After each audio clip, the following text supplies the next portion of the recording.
Un agradecimiento especial a los patrocinadores de estos videos: Héctor David, Gato Adri, Robbie Queda, Lord Leinax, Oscar Padilla, Mauricio Martínez, Shinark, Imar Martínez, Skellington 23, Enrique Vivaz, Pablo Gómez, Sebastián Galeano, Juan Manuel Cruz, Javier Delgado Rodríguez, Alejandro Tapia, Ángel Valencia, Buck Takovich, Fabnian, Tu Sabrosa Cumbia, Franz H., Christoph 55, Fernando Santos, Matías Bounot, Laura Carrillo, Cristian Paternina, Federico Romero, Ronald Colmenares, Francisco Domínguez, Osvaldo Núñez, Enzo Salazar, Dave Sipet, Albert 117, Juan José Sánchez, Enrique Corona, Flores Alexis, Valdemar, Quito Caricaturas, Chris Underwater, Leo Javi, Naji Kaelum, Joel Carrillo, Yuki Nagato y Agustín Reyes. De igual manera, un gran agradecimiento a los superchats de Fernando Quirós, Fernando Márquez, Beto 16F84 y al supergracias de Almighty Foreign. Su apoyo es indispensable para que este canal siga adelante. Recuerda que si tú también quieres apoyar el canal de Tatuí el Batsi, además de tu comentario y tu like, siempre puedes unirte a los miembros del canal desde 20 pesitos, o bien, hypear el video de estreno con la nueva modalidad que tiene YouTube para poder hacer que el canal llegue a más personas iguales que tú. Eso me ayudaría muchísimo. Espero que disfruten la siguiente narración. Querido Dexter, de Jeff Lindsay. Capítulo 1. Es esa luna otra vez, suspendida, rojiza y escasa altura en la noche tropical, llamando desde un cielo coagulado a los oídos temblorosos de esa querida voz que susurra desde las sombras. El pasajero oscuro, acomodado en el asiento trasero del Dodge K de la hipotética alma de Dexter. Esta luna traviesa, ese Lucifer bocazas y socarrón que llama desde el cielo vacío a los corazones oscuros de los monstruos nocturnos. Les convoca a sus gozosos patios de recreo. Llama, de hecho, a ese monstruo en concreto agazapado tras las adelfas, que la luz de la luna al atravesar las hojas pinta con rayas de tigre. Sus sentidos agudizados al mayor máximo mientras espera el momento adecuado para saltar desde las sombras. Es Dexter el que está al acecho en la oscuridad, escuchando las terribles insinuaciones susurradas que se derramaban sin cesar en un escondite protegido por las sombras. Mi querido otro yo oscuro me incita a saltar. Ahora, a hundir mis colmillos iluminados por la luna en la carne tan vulnerable que hay al otro lado del seto. Pero no es el momento adecuado, así que espero. Observo con cautela cuando mi inocente víctima pasa de largo, con los ojos abiertos de par en par, consciente de que algo le está vigilando, pero sin saber que estoy aquí, a tan solo 1 metro de distancia. Sería muy fácil para mí deslizarme con la hoja del cuchillo que soy y obrar mi magia maravillosa, pero espero. Intuido, pero invisible. Un largo y sigiloso momento avanza de puntillas hasta convertirse en otro, y aún sigo esperando el momento preciso. El salto, la mano extendida, el frío júbilo cuando veo el terror florecer en el rostro de mi víctima. Pero no, algo no va bien. Y ahora le toca a Dexter sentir el inquietante costilleo de unos ojos en su espalda. El aleteo del miedo cuando me convenzo cada vez más de que algo me está cazando a mí. Algún otro depredador nocturno se le está haciendo agua a la boca interior mientras me vigila desde algún lugar cercano. Y no me gusta esa idea. Y como un pequeño trueno surge de la nada la mano jubilosa y cae sobre mí con una velocidad cegadora. Y vislumbro los dientes relucientes de un vecino de 9 años. ¡Te atrapé! 1, 2, 3, te toca, Dexter. Y con la salvaje celeridad de los jóvenes, aparecen más, riendo como locos gritándome, mientras yo permanezco inmóvil entre los arbustos, humillado. Todo ha terminado. Cody de 6 años me mira decepcionado como si Dexter, el dios de la noche, hubiera defraudado a un sumo sacerdote. Astor, su hermana de 9 años, se une a los berridos de los niños, hasta que vuelven a desperdigarse en la oscuridad una vez más, hacia escondites nuevos y más complicados, dejándome solo con mi vergüenza. Dexter no ha sabido ocultarse bien, y ahora le toca buscar a Dexter, otra vez. Quizás se pregunten cómo es posible. ¿Cómo puede reducirse a esto la cacería nocturna de Dexter? Antes, siempre ha existido algún temible y perverso depredador aguardando las atenciones especiales del temible y perverso Dexter. Y aquí estoy desperdiciando un tiempo precioso a base de perder en un juego que no practicaba desde los 10 años. 1, 2, 3. Grito. Siempre el jugador limpio y honrado. ¿Cómo es posible? ¿Cómo puede Dexter, el demonio, sentir el peso de esa luna y no chapotear entre vísceras, arrebatando pedazos a pedazos la vida de alguien que necesita con toda urgencia sentir el filo del afilado juicio de Dexter? ¿Cómo es posible que en esta clase de noche el frío vengador se niegue a sacar a dar una vuelta al oscuro pasajero? 4, 5, 6. Harry, mi sabio padre adoptivo, me había enseñado el delicado equilibrio entre la necesidad y el cuchillo. Había adoptado un niño a quien veía la necesidad imparable de matar, algo que no era posible cambiar. Y Harry le había transformado en un hombre que solo mataba asesinos. Dexter, el antisabueso que se escondía tras un rostro de apariencia humana y seguía la pista de los asesinos en serie verdaderamente malvados que mataban sin ceñirse a un código. Y yo habría sido uno de ellos, de no ser por el plan de Harry. Hay mucha gente que lo merece, Dexter, había dicho mi maravilloso padre adoptivo policía. 7, 8, 9. Me había enseñado a descubrir esos compañeros de juego tan especiales, a estar seguro de que merecían la visita social mía y de mi pasajero oscuro. Y mejor todavía, me había enseñado a salir impune, como solo un policía podía enseñarlo. Me había ayudado a construir un plausible remedio de vida y metido en mi dura cabeza que debía adaptarme, siempre, ser normal en todas las cosas. Así que había aprendido a vestirme con elegancia, a sonreír y a lavarme los dientes. Me había convertido en un falsificado humano perfecto. Decía las cosas estúpidas y absurdas que los humanos no paran de repetir durante todo el día. Nadie sospechaba lo que ocultaba mi perfecta sonrisa de imitación. Nadie excepto mi hermanastra Débora, por supuesto. Pero estaba empezando a aceptar mi verdadera personalidad. Débora, por supuesto, estaba algo dudosa. Al fin y al cabo habría podido ser mucho peor. Podría haber sido un monstruo demente y perverso que mataba y dejaba tras de mí montañas de carne putrefacta. En cambio, yo estaba en el bando de la verdad, la justicia y el estilo de vida americano. Pese a todo un monstruo, por supuesto, pero llevaba a cabo una limpieza ejemplar a continuación. Y era nuestro monstruo, vestido de virtud sintética 100%, roja, blanca y azul. Y en esas noches en las que la luna habla en voz alta voy a buscar a los otros, los que acosan a los inocentes y se ciñen a las normas, y los hago desaparecer en pequeños pedazos cuidadosamente envueltos. Esta elegante fórmula había funcionado bien durante años de feliz humanidad. Entre cita y cita, mantenía mi estilo de vida normal desde un apartamento de lo más normal. Nunca llegaba tarde al trabajo.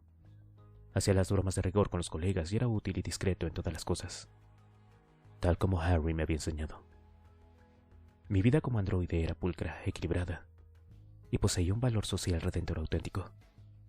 Hasta ahora hace una noche perfecta, y por lo que sea estoy jugando al escondite con una pandilla de niños, en lugar de estar jugando a cortar y rebanar con un amigo escondido por primor. Y dentro de un rato, cuando termine el juego, acompañaré a Cody y Astor a su casa de madre, Rita. Y ella me traerá una lata de cerveza, acostará a los niños y se sentará a mi lado en el sofá. ¿Cómo era posible?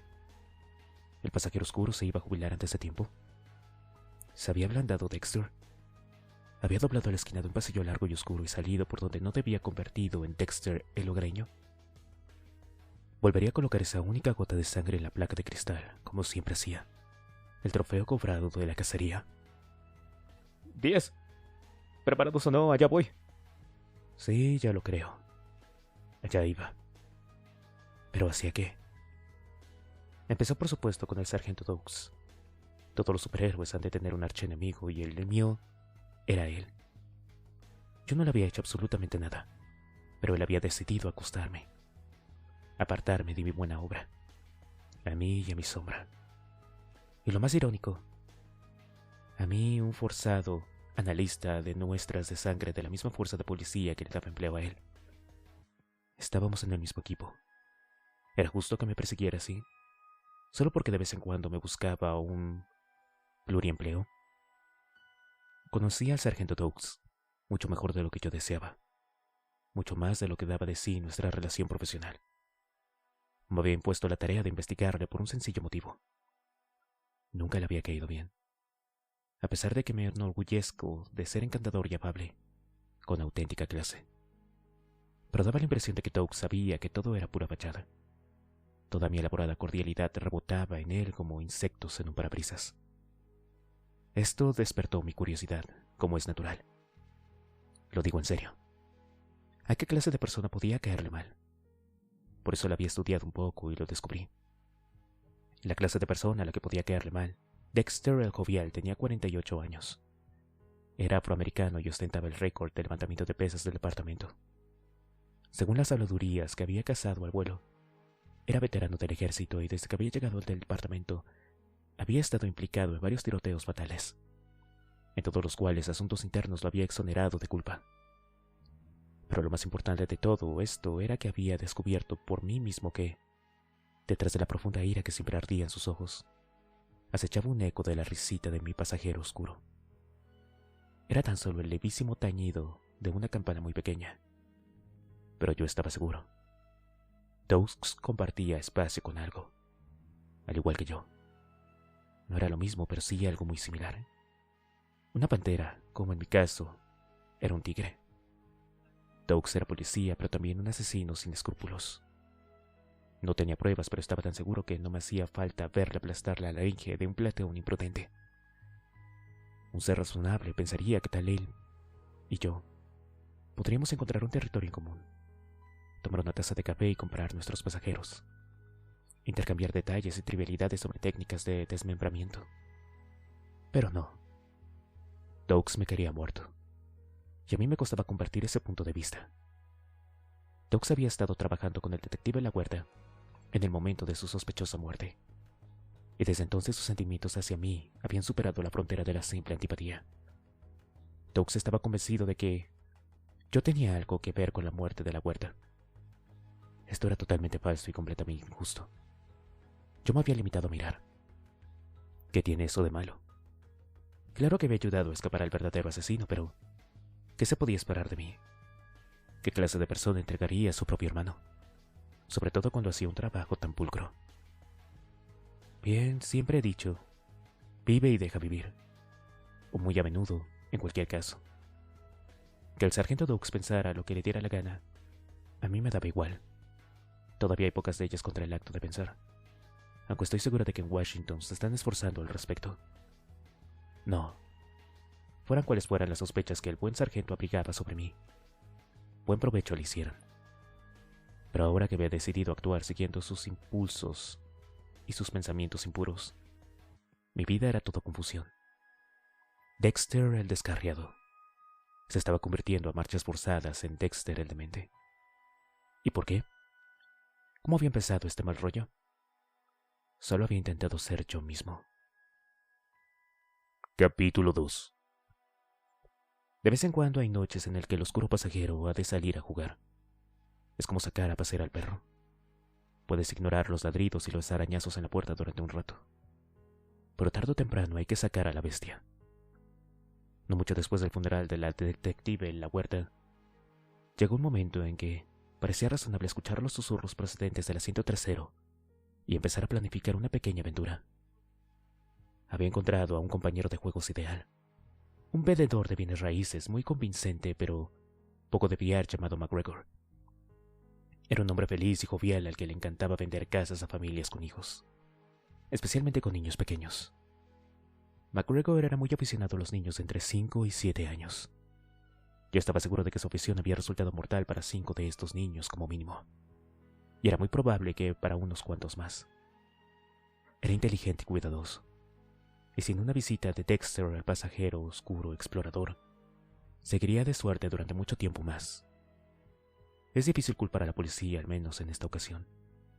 Al fin y al cabo, cuando un niño pequeño desaparece, muy poca gente dice: «Rayos, ¿quién vendió la casa a su familia?». Pero por supuesto, muy poca gente es como Dexter. Por lo general este es bueno, pero en este caso me vino de perlas. 4 meses después de leer un reportaje en el periódico sobre un niño desaparecido, leí un reportaje similar. Los niños eran de la misma edad. Detalles como este siempre te hacen recordar cosas y hacen resonar un susurro tipo Mr. Rogers en mi cerebro. Hola, vecino. De manera que escarbé en el primer reportaje y comparé. Observé que en ambos casos el periódico explotaba el dolor de las familias informando de que acababan de mudarse a una casa nueva. Escuché una risita procedente de las sombras y miré con más atención. La verdad es que era muy sutil. Dexter, el detective, tuvo que investigar a fondo, porque al principio no parecía que existiera ninguna relación. Las familias en cuestión eran de barrios diferentes, lo cual descartaba muchas posibilidades importantes.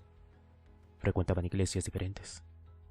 Los hijos iban a colegios distintos y habían utilizado empresas de mudanza diferentes. Pero cuando el pasajero oscuro ríe, es que alguien está haciendo algo divertido. Y al final encontré la relación. Las 2 casas estaban en la lista de una empresa de bienes raíces de South Miami, con un único agente, un hombre cordial y alegre llamado Randy McGregor. Investigué un poco más. McGregor estaba divorciado y vivía solo en una pequeña casa frente a Whitewater Road, en South Miami. Tenía amarrado un pequeño yate de 26 pies de eslora en la dársena, Maidenson Hammock, que estaba relativamente cerca de su casa. El barco sería también un parque infantil muy conveniente, una forma de llevarse solos a sus amiguitos lejos de tierra firme, donde no lo oirían ni verían mientras exploraba. Un auténtico colón del dolor. Y además, le facilitaría un excelente método de deshacerse de los restos. A pocas millas de Miami, la corriente del Golfo era un vertedero virtualmente sin fondo. No era de extrañar que los cadáveres de los niños no se hubieran encontrado nunca. La técnica era tan sensata que me pregunté por qué no se me había ocurrido a mí, con el fin de reciclar mis propios restos. Tonto de mí. Solo utilizaba mi barquito para pescar y dar paseos por la bahía. Y McGregor se había inventado una nueva manera de disfrutar una velada en el mar. Era una idea estupenda, y al instante ascendió a McGregor al número 1 de mi lista. Llámenme irrazonable, incluso ilógico, porque por lo general no profeso mucho aprecio a los humanos, pero por algún motivo me gustan los niños.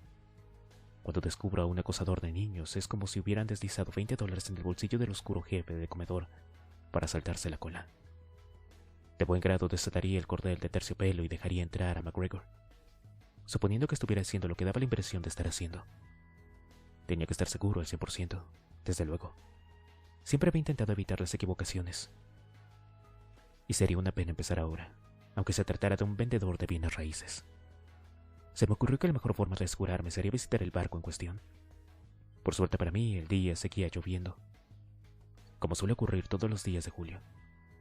Pero este tenía pinta de tormenta duradera, justo lo que Dexter deseaba.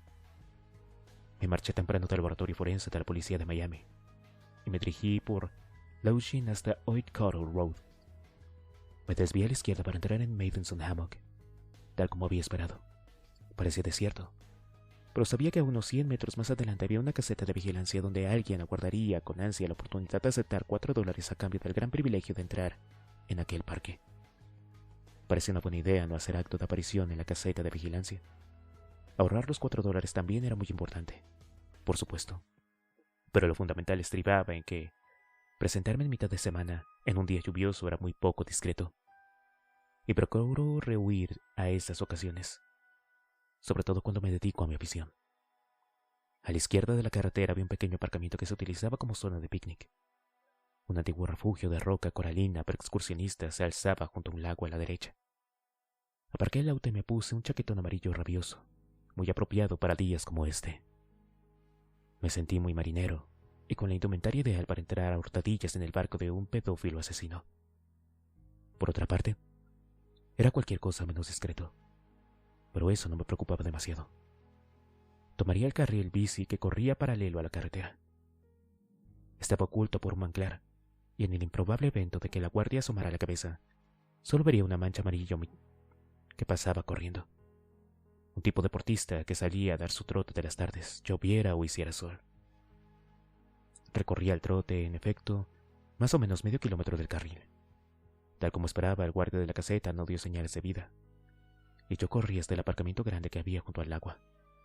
En la última hilera de pantaneles que había a la derecha estaba atracado un montón de barcos, solo algo más pequeños que los grandes juguetes de millonarios y pescadores aficionados amarrados. Más cerca de la carretera, el modesto barquito de MacGregor, el Osprey, estaba cerca del final. El puerto deportivo estaba desierto y atravesé con despreocupación el portón de la alambrada, sin hacer caso del letrero que advertía: solo se permite el paso a los pantalanes a los propietarios de barcos. Intenté sentirme culpable por violar una orden tan importante, pero estaba fuera de mi alcance. La mitad inferior del letrero decía que estaba prohibido pescar en los pantalanes o en la zona del puerto, y me prometí que me abstendría de pescar en todo momento, lo cual me alivió la culpa de haber violado la otra norma. El Osprey tendría unos 5 o 6 años de antigüedad, y el clima de Florida solo había dejado a su casco algunas huellas. La cubierta y las barandillas estaban relucientes, y procuré no dejar marcas cuando subí a bordo. Por alguna razón, las cerraduras de los barcos nunca son complicadas. Tal vez los marineros son más honrados que la gente de tierra adentro. En cualquier caso, solo tardé unos segundos en forzar la cerradura y deslizarme al interior del Osprey. La cabina no desprendía el olor húmedo a moho recalentado que se percibe en tantos barcos cuando llevan cerrados unas horas bajo el sol subtropical. En cambio, había un leve aroma a pine, sol en el aire, como si alguien hubiera fregado tan a fondo que ni gérmenes ni olores podrían aspirar a sobrevivir. Había una mesa pequeña, una cocina y uno de esos compactos de televisión y video sobre un estante, con una pila de películas al lado: Spider-Man, Hermano Oso, Buscando a Nemo. Me pregunté a cuántos niños habría lanzado por la borda MacGregor para que buscaran a Nemo. Confié con todas mis fuerzas en que Nemo le encontrara pronto. Me desplacé a la zona de la cocina y empecé a abrir armarios. Uno estaba lleno de caramelos, el siguiente de muñequitos de plástico, y el tercero rebosaba de rollos de cinta adhesiva. La cinta adhesiva es algo maravilloso, y como sé muy bien, puede utilizarse para muchas cosas notables y útiles. Pero pensé que guardar 10 rollos en un cajón de tu barco era un poco excesivo, a menos que por supuesto estuvieras utilizándola para un propósito concreto que requiriera una gran cantidad. Tal vez un trabajo científico que pusiera a la participación de múltiples niños pequeños. Solo una corazonada, desde luego, basada en mi manera de utilizarla. No con niños pequeños, por supuesto, sino con ciudadanos adultos como, por ejemplo, MacGregor. Su culpabilidad estaba empezando a parecer muy probable, y el oscuro pasajero chasqueó su lengua seca de lagarto con impaciencia. Inspeccioné la pequeña zona de proa que el vendedor debía llamar camarote.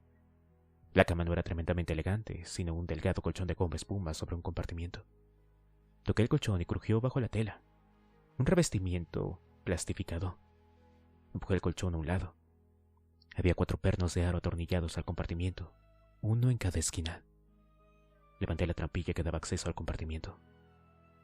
Es razonable esperar encontrar cierta cantidad de cadenas en un barco, pero las esposas acompañantes no se me antojaron muy náuticas. Debía existir una buena explicación, por supuesto. Era posible que MacGregor se las tuviera que ver con peces pendencieros. Debajo de la cadena y las esposas habían 5 anclas. Esto podía ser una muy buena idea en un yate que se dispusiera a dar la vuelta al mundo, pero parecía demasiado para un barquito de fin de semana. ¿Para qué demonios debía utilizarlas? Si saliera al alta mar con mi barquito, con una serie de pequeños cadáveres de los que quisiera deshacerme de vez en cuando por todas partes, ¿qué haría con tantas anclas? Con este planteamiento, parecía evidente que la siguiente vez que MacGregor fuera a navegar con un amiguito volvería con solo 4 anclas bajo la litera. Estaba reuniendo suficientes detalles pequeños para componer una imagen muy interesante. Naturaleza muerta sin niños. Sin embargo, hasta el momento no había descubierto nada que no pudiera explicarse como múltiples coincidencias, y tenía que estar seguro por completo. Debía estar en posesión de una prueba concluyente, algo tan poco ambiguo que pudiera satisfacer el código de Harry. Lo encontré en un cajón que había a la derecha de la litera. Había 3 cajones pequeños empotrados en el mamparo del barco. El interior del debajo parecía unos centímetros más cortos que los otros 2. Tal vez se debía a que la curva del casco impedía que alcanzara la misma longitud de los demás. Pero hace muchos años que llevo estudiando a los humanos, y esto me ha convertido en un ser muy suspicaz. Saqué el cajón por completo y descubrí un pequeño compartimiento secreto al fondo del cajón. Y dentro del compartimiento secreto, como la verdad es que no soy un auténtico ser humano, mis reacciones emotivas suelen limitarse a lo que he aprendido a fingir. Por lo tanto, no sentí asombro, indignación, ira, ni siquiera una amarga determinación. Son emociones que cuestan mucho interpretar. Y tampoco había público, de modo que, ¿para qué molestarse? Pero sí sentí que un viento lento y frío, procedente del oscuro asiento trasero, ascendía por mi columna vertebral y empujaba hojas secas sobre el suelo de mi cerebro de lagarto. Pude identificar hasta 5 cuerpos desnudos de niños diferentes en el banco de fotografías, dispuestos en diversas posturas, como si MacGregor estuviera buscando todavía un estilo definido. Y en efecto, era muy generoso a la hora de utilizar la cinta adhesiva. En una de las fotos el niño daba la impresión de estar en un capullo gris plateado, con solo ciertas zonas al descubierto. Lo que MacGregor dejaba al descubierto decía mucho sobre él. Tal como había sospechado, no era la clase de hombre que la mayoría de padres desearían como jefe de exploradores. Las fotos eran de buena calidad, tomadas desde muchos ángulos diferentes. Destacaba una serie en particular. Un hombre desnudo, pálido y fofo, con una capucha negra, se erguía junto al niño, casi cubierta por completo de cinta adhesiva como la foto de un trofeo. A juzgar por la forma y el color del cuerpo, me sentí seguro de que el hombre era MacGregor, aunque la capucha cubriera su cara. Y mientras iba pasando las fotografías, se me ocurrieron 2 ideas interesantes. La primera fue: ajá, lo que significaba por supuesto que no cabía la menor duda acerca del pasatiempo de MacGregor. Y ahora era el afortunado ganador del gran premio de la lotería de la Cámara de Compensación del Oscuro Pasajero. Y la segunda idea, algo más inquietante, fue esta: ¿quién tomaba las fotos? Había demasiados ángulos diferentes para que se hubieran tomado con autodisparador. Y mientras las repasaba por segunda vez observé, en 2 instantáneas tomadas desde arriba, la punta de lo que parecía ser una bota de vaquero roja. MacGregor tenía un cómplice. La palabra sonaba muy de serie televisiva de juzgados, pero ahí estaba, y no se me ocurrió otra forma mejor de decirlo. No había hecho todo esto solo. Alguien le había acompañado y al menos había mirado y tomado las fotos. Me ruboriza admitir que tengo algunos modestos conocimientos y talento en el campo de la mutilación ocasional, pero nunca me había topado con nada como esto. Fotos de trofeos, sí. Al fin y al cabo yo tenía mi cajita de placas, cada una con su única gota de sangre, con el fin de conmemorar todas y cada una de mis aventuras. Es perfectamente normal guardar algún tipo de recuerdo, pero tener a una segunda persona presente mirando y tomando fotos convertía un acto muy privado en una especie de representación. Era absolutamente indecente. Ese hombre era un pervertido. Si fuera capaz de sentir indignación moral, estoy seguro de que me habría embarcado por completo. En mi caso, me sentí más ansioso que nunca de llegar a conocer visceralmente a MacGregor. Hacía un calor sofocante en el barco, y mi magnífica indumentaria para el mal tiempo no ayudaba. Me sentía como una bolsa de té amarillo chillón. Escogí algunas de las fotografías más nítidas y las guardé en el bolsillo. Devolví el resto a su compartimiento, ordené la litera y volví a la cabina principal. Por lo que vi a través de la ventana, no había nadie al acecho ni observándome de manera furtiva. Salí por la puerta, cerré con llave a mi espalda y me alejé bajo la lluvia. Gracias a las muchas películas que he visto a lo largo de los años, sabía muy bien que andar bajo la lluvia es el escenario adecuado para reflexionar sobre la perfidia humana. De modo que lo hice. Oh, ese perverso MacGregor y su repugnante amigo. ¿Cómo podían ser tan viles y retorcidos? Eso sonaba bien, y fue lo único que se me ocurrió. Confié en que fuera suficiente para satisfacer la fórmula, porque era mucho más divertido reflexionar sobre mi propia perfidia. y cómo la iba a alimentar concertando una cita juguetona con McGregor.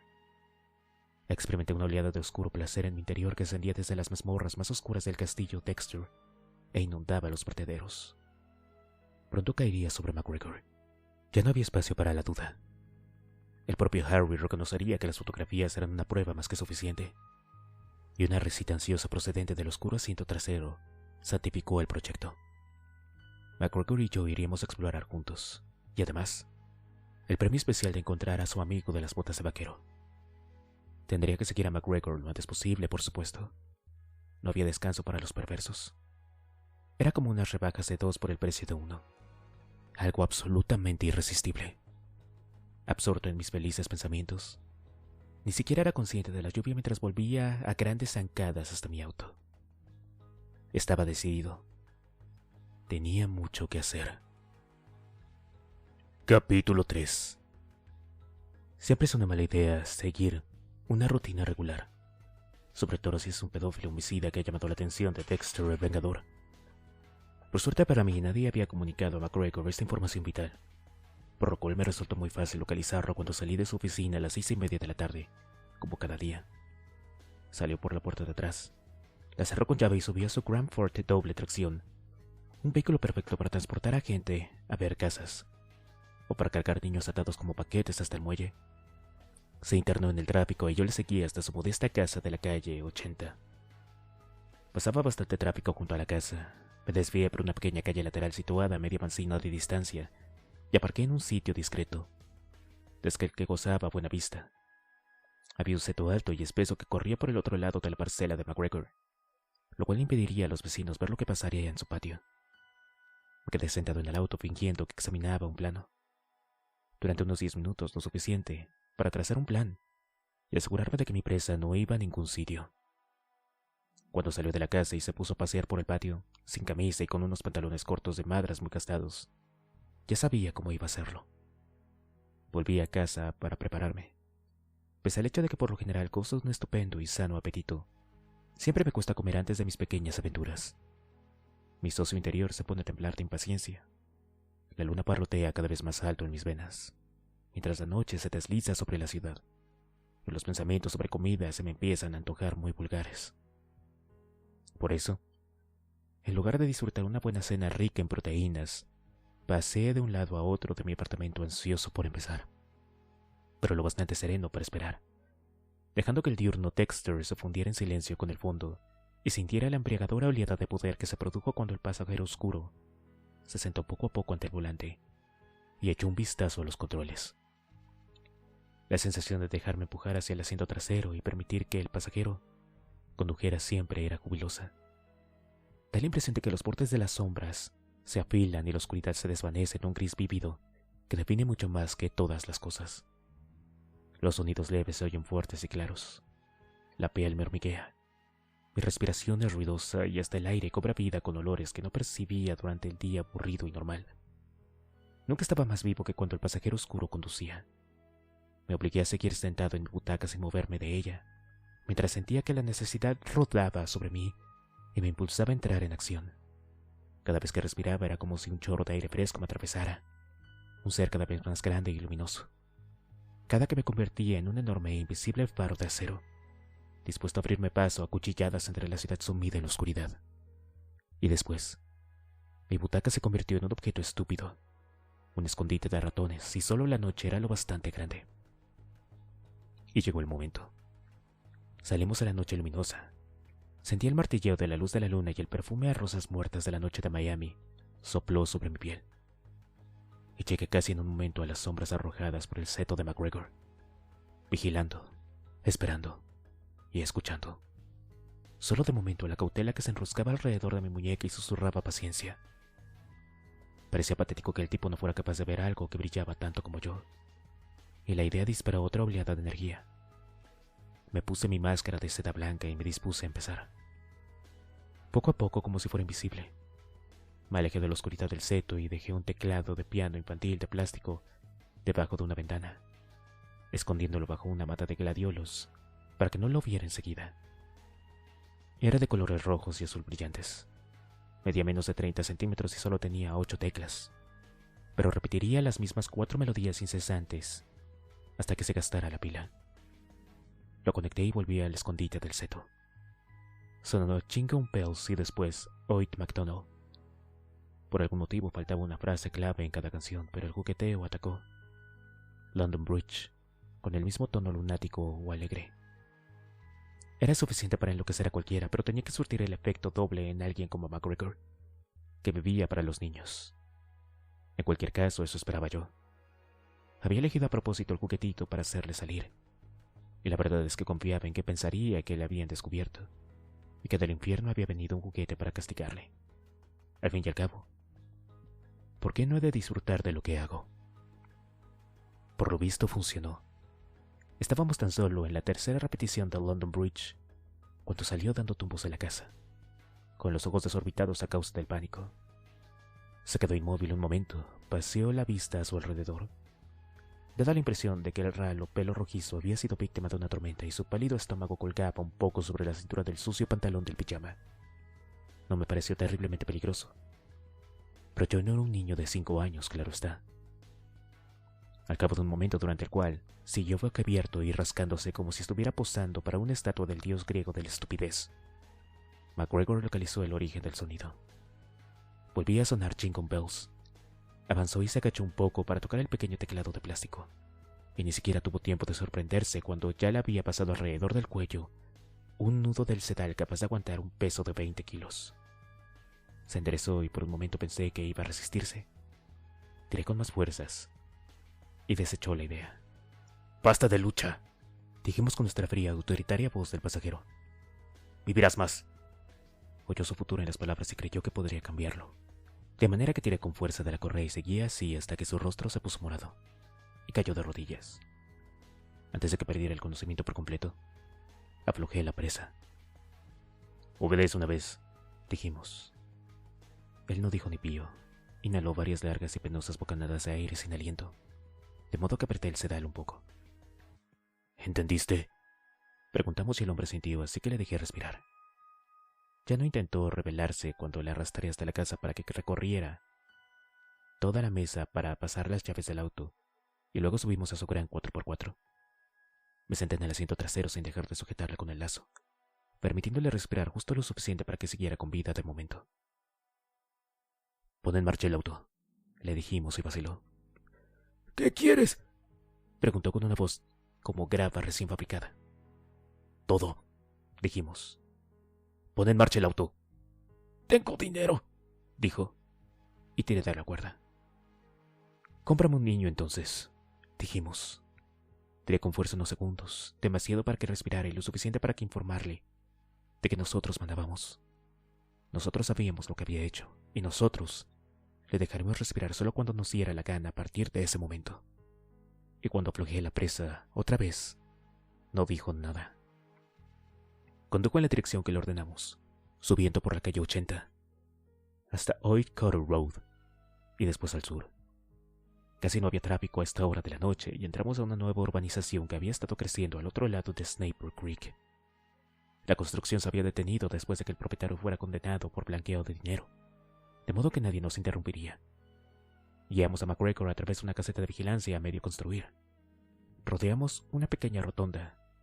Nos desviamos hacia el este, en dirección al mar, y lo obligamos a parar al lado de un pequeño remolque. La oficina provisional de la obra, abandonada ahora a merced de adolescentes sedientos de emociones y otros seres como yo, que solo deseaban un poco de intimidad. Permanecimos inmóviles un momento, disfrutando de la vista, la luna sobre el agua en primer plano del pedófilo con la soga al cuello. Todo de verdad muy bonito. Bajé y tiré de McGregor con tanta fuerza que cayó de rodillas y aferró el sedal que le estrangulaba.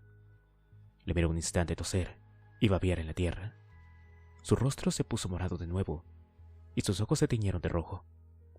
Después la puse en pie. La hice subir empujones los 3 peldaños y le metí dentro del remolque. Cuando se recuperó lo suficiente para saber lo que estaba pasando, ya la había atado sobre un escritorio con las manos y los pies sujetos a una cinta adhesiva.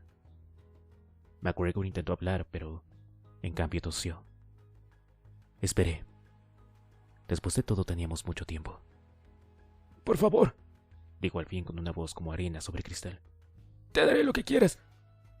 Sí, sí lo harás, dijimos, y vi que el sonido de las palabras hacía mella en él, y aunque la máscara de seda le impedía verlo, sonreíamos. Saqué las fotos que me había llevado de su barco y se las enseñé. Dejó de moverse por completo y se quedó boquiabierto. ¿De dónde sacaste eso? Preguntó con un tono bastante irritado para alguien que estaba a punto de ser cortado en pedacitos. Dime quién tomó las fotos. ¿Y por qué iba a hacerlo? Utilicé unas tijeras de cortar hojalata y corté los 2 primeros dedos de la mano izquierda. Se revolvió y chilló y brotó la sangre, lo cual siempre me irrita. De modo que le metí una pelota de tenis en la boca y le corté los 2 primeros dedos de la mano derecha. Por ningún motivo, dije, y esperé a que se calmara un poco. Cuando por fin lo hizo, volvió un ojo hacia mí y en su rostro asomó esa lucidez que surge después de padecer un dolor indecible y saber que va a prolongarse indefinidamente. Saqué la pelota de tenis de su boca. ¿Quién tomó las fotos? Sonrió. Ojalá uno de ellos fuera tuyo, dijo, lo cual consiguió que los 90 minutos siguientes fueran aún más gratificantes. Capítulo 4. En circunstancias normales, me siento agradablemente apaciguado durante días después de una de mis noches de juerga. Pero en la mañana posterior de la apresurada partida del señor McGregor aún me sentía tembloroso de ansiedad. Ardía en deseos de encontrar al fotógrafo de las botas de vaquero rojas y eliminarlo con pulcritud. Soy un monstruo ordenado. Me gusta terminar lo que empiezo. Y saber que había alguien suelto por ahí con aquel ridículo calzado, provisto de una cámara que había visto demasiado, me impedía seguir esas huellas a concluir mi proyecto bipartido. Tal vez había ido demasiado deprisa con McGregor. Tendría que haberle concedido un poco más de tiempo y aliento, y me lo habría contado todo. Pero había pensado que se trataba de algo que podía descubrir sin ayuda. Cuando el oscuro pasajero conduce, estoy convencido de que puedo hacer cualquier cosa. Hasta el momento no me he equivocado, pero esta vez me había colocado en una situación algo difícil y tendría que encontrar al señor Obotas por mis propios medios. Sabía por mis anteriores investigaciones que la vida social de McGregor era inexistente, fuera de sus ocasionales cruceros nocturnos. Pertenecía a un par de organizaciones empresariales, algo que cabía de esperarse de un agente inmobiliario, pero no había descubierto a nadie en particular del que fuera amiguete. También sabía que carecía de antecedentes, de modo que no existía ningún expediente en el que buscar conocidas relaciones. Los documentos de su divorcio solo aducían diferencias irreconciliables y dejaban el resto a mi imaginación. Ahí es donde me había quedado estancado. McGregor era el clásico solitario y en todo lo cuidadoso del estudio que había llevado a cabo de su persona, no había visto la menor indicación de que tuviera amigos, compañeros, ligues, parejas o amigotes. Nada de noche de póker con los chicos, nada de chicos excepto los jovencitos. Nada de un grupo parroquial, nada de asociaciones de beneficencia, nada de bar del barrio, nada de pandilla de baile, lo cual habría explicado las botas. Nada de nada, excepto las fotografías con aquellas estúpidas punteras rojas que sobresalían. ¿Quién era el vaquero Bob? ¿Y cómo iba a encontrarlo? Solo había un sitio en el que podía buscar una respuesta, y tendría que moverme con celeridad, antes de que alguien reparara en que McGregor había desaparecido. Oí un trueno a lo lejos y miré el reloj de la pared sorprendido. Claro, eran las 2:15, hora de la tormenta de mediodía diaria. Había estado rumiando durante toda mi hora de comer, algo impropio de mí. De todos modos, la tormenta me proporcionaría de nuevo una pequeña guardada, y ya pararía a comer algo durante el camino de vuelta. Con mi futuro inmediato, planificado a pedir de boca, salí al aparcamiento. Subí al auto y conduje hacia el sur. La lluvia ya había empezado cuando llegué a Madison, México, así que me puse de nuevo mi atuendo amarillo del mal tiempo y corrí por el carril bici hasta el barco de McGregor. Volví a abrir la cerradura con la misma facilidad de la vez anterior y me deslicé en el interior de la cabina. Durante mi primera visita al barco, busqué indicios de que McGregor era un pedófilo. Ahora intentaba encontrar algo un poco más sutil, una pequeña pista que identificara al amigo fotógrafo de McGregor. Como tenía que empezar por algún sitio, inspeccioné de nuevo la zona del dormitorio. Abrí el cajón del fondo falso y repasé las fotografías otra vez. Esta vez investigué tanto el reverso como el anverso.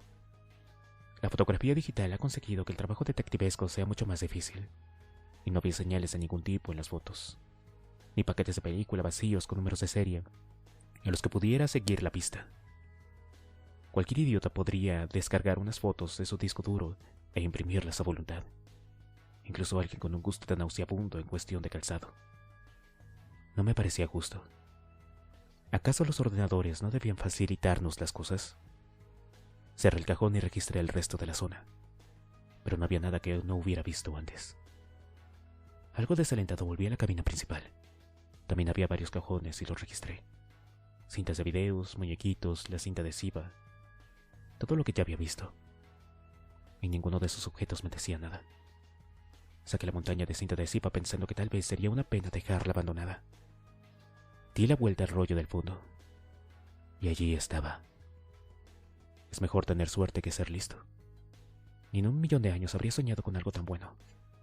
Pegado a la parte inferior del rollo de cinta adhesiva había un pedacito de papel en el que estaba escrito Raker y debajo un número de teléfono. Claro que no existían garantías de que Raker fuera el llanero rojo, ni siquiera de que fuera un ser humano. Bien podía ser el nombre de un contratista de fontanería del embarcadero, pero en cualquier caso al menos era un lugar por el cual empezar, y tenía que salir del barco antes de que la tormenta amainara. Guardé el papel en mi bolsillo, me abotoné el impermeable, salí del barco y volví al carril bici. Tal vez me estaba sintiendo agradablemente sosegado como consecuencia de mi escapada nocturna con McGregor, y me descubrí tarareando una pegadiza melodía de Philip's Glass, del disco Mil Airplanes on the Roof. La clave de una vida feliz es alcanzar metas de las que te sientas orgulloso y un propósito que cumplir. Y de momento, contaba con ambas cosas. Qué maravilloso era ser yo. Mi buen humor solo duró hasta la rotonda en que Old Cotter se junta con Leushin, y una mirada rutinaria al retrovisor congeló la música en mis labios. Detrás de mí, casi husmeando mi asiento trasero, había un Ford Taurus marrón. Se parecía mucho al tipo de vehículo que el Departamento de Policía de Miami Dade tenía apuñados para el uso del personal de paisano. No veía que esto fuera algo bueno de ningún modo. Una autopatrulla podía seguirte con motivos o sin motivos en concreto, pero alguien circulando en un auto de la flota de automóviles debía tener algún propósito, y daba la impresión de que tal propósito era advertirme de que me estaba siguiendo. Si era así, le había salido de maravilla.